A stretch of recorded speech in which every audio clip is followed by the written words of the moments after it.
पूरे देश में जो एक बेहतर माहौल बना है, क्योंकि मोदी जी की चीज़ें दिख रही है, तो स्वाभाविक है कि मोदी जी फिर आएंगे और एक विकसित भारत के निर्माण में उनकी एक बड़ी भूमिका होगी। नमस्कार, आप देख रहे हैं न्यूज़ फॉर नेशन और मैं स्वाति पांडे आपके साथ। लोकसभा चुनाव 2024 के सेकेंड फेज के लिए यानी दूसरे चरण के लिए आज सुबह से ही मतदान शुरू है। देश भर में जहां जहां चुनाव हो रहे हैं, जहां जहां मतदान हो रहा है, लोग मतदान केंद्र तक, अपने बूथ तक पहुंच रहे हैं और सुबह से ही लंबी कतार लगी है। कतारबद्ध तरीके से वोटर्स जो है, देश भर की जनता जो है वो मतदान यानी वोटिंग करने पहुंच रही है। अगर बिहार की बात करें तो बिहार के 5 सीटों पर आज वोट डाले जा रहे हैं। बिहार के 5 सीटों पर आज मतदान हो रहा है, जिसमें खासकर बिहार का सीमांचल एरिया है और जो है मध्यांचल, यानी अगर सीमांचल की बात करें तो पूर्णिया, कटिहार, किशनगंज, भागलपुर और बांका, ये वो 5 सीट है जहां आज चुनाव हो रहे हैं। अब इसमें पूर्णिया एक हॉट सीट माना जा रहा है, क्योंकि यहाँ त्रिकोणीय मुकाबला है निर्दलीय से पप्पू यादव, एनडीए की तरफ से संतोष कुशवाहा जो कि वहां से फिलहाल जो है सांसद हैं, और साथ ही साथ अगर महागठबंधन की बात करें तो आरजेडी की तरफ से बीमा भारती है।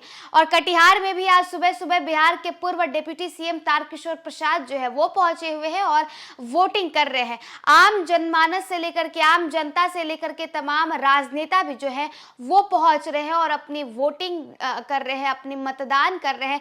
देखिए, कटिहार में अपने बूथ पर पहुंचे हुए हैं तारकिशोर प्रसाद अपनी मां के साथ, अपनी पत्नी के साथ। हमने सुबह सुबह आपको दिखाया, पप्पू यादव भी पूर्णिया पहुंचे हुए थे अपने बूथ पर, उन्होंने भी वोटिंग किया।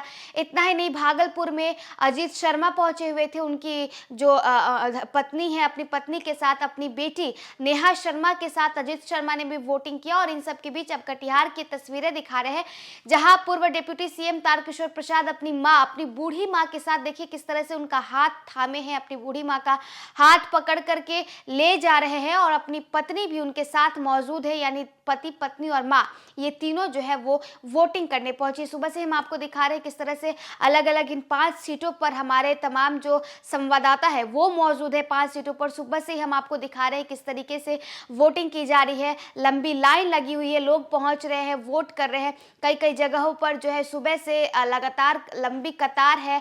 किशनगंज एक वो जगह बताया जा रहा है जहां फिलहाल अभी लोग नहीं पहुंचे हैं ज़्यादातर तरीके से, लेकिन चूंकि जिस तरीके से धूप बढ़ता जा रहा है, गर्मी बढ़ती जा रही है, ऐसा माना जा रहा है कि गर्मी की वजह से लोग जो है वो नहीं पहुंच रहे हैं। मैं आज जो लोकतंत्र का महापर्व है, जो 5 वर्षों में एक बार बड़ा अवसर मिलता है अपने प्रतिनिधि को चुनने का, तो इस मतदान का बेहतर से बेहतर उपयोग हो, वो बेहतर संख्या में मतदान करें, 100% मतदान हो, यह हम चाहेंगे, क्योंकि मौसम का अपना मिजाज है।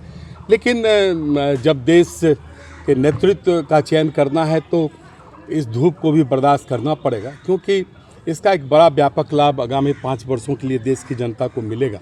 इसलिए सभी मतदाताओं से भी आग्रह है कि 100% मतदान करें। जो मौसम का मिजाज है उसको थोड़ा बर्दाश्त भी करना पड़ा तो निश्चित तौर पर करना चाहिए, क्योंकि अधिक से अधिक मतदान लोकतंत्र को मजबूत करने का काम करेगा। जी, सीधी टक्कर है महागठबंधन और एनडीए के बीच में। निश्चित तौर पर कटिहार में परंपरागत रूप से लोकसभा क्षेत्र में सीधी टक्कर होती रही है, और इस बार जो यशस्वी प्रधानमंत्री जी के नेतृत्व में लोगों ने जो विश्वास व्यक्त किया है, पूरे देश में जो एक बेहतर माहौल बना है, क्योंकि मोदी जी की चीज़ें दिख रही है, तो स्वाभाविक है कि मोदी जी फिर आएंगे और एक विकसित भारत के निर्माण में उनकी एक बड़ी भूमिका होगी।